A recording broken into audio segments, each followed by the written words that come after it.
I find more and more as I move through life that the greatest teachers are the conversations I have with people, the ability to listen and to really get curious about what it is that they are wanting to share.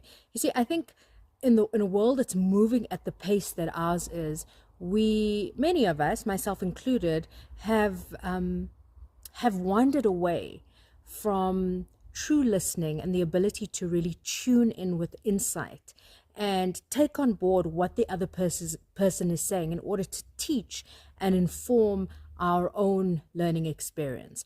So, a simple example, I've got two sons, and I'm always listening and trying to listen with curiosity around what other parents say that can help me to be a better mother and guide to these boys as they navigate through life. And of course, I've got a long way to go. But yesterday, I was listening to a friend of mine as she spoke about the story of her daughter not cleaning her room for 3 days.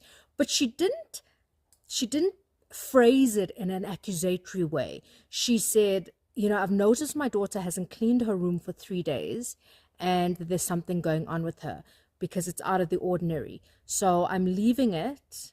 I'm giving her the space. I'm creating an environment in which she can allow her emotion to unfold, and she can feel safe to express what is happening in her nervous system at the moment. And then I'm going to engage her in a very open, in a very receptive, in a very inclusive way.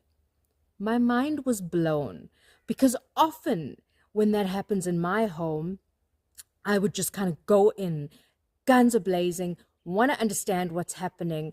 And here was another mother expressing such a potent and powerful perspective to me. You see, our nervous system is the first, it's ground zero. It's ground zero for what unfolds in our life. When we see things happening at a physical level, that is the absolute last projection of what's going on in our nervous system. So I wanted to share this perspective with you because it's incredibly powerful. And really what it says is, let's get curious. Of course, there's a difference between patterns and anomalies, and those are things that we need to consider. But when I heard this, I thought, here's a different way to approach parenting. Let's get curious and understand what's happening, again, when it is in the case of an anomaly. Thanks for listening.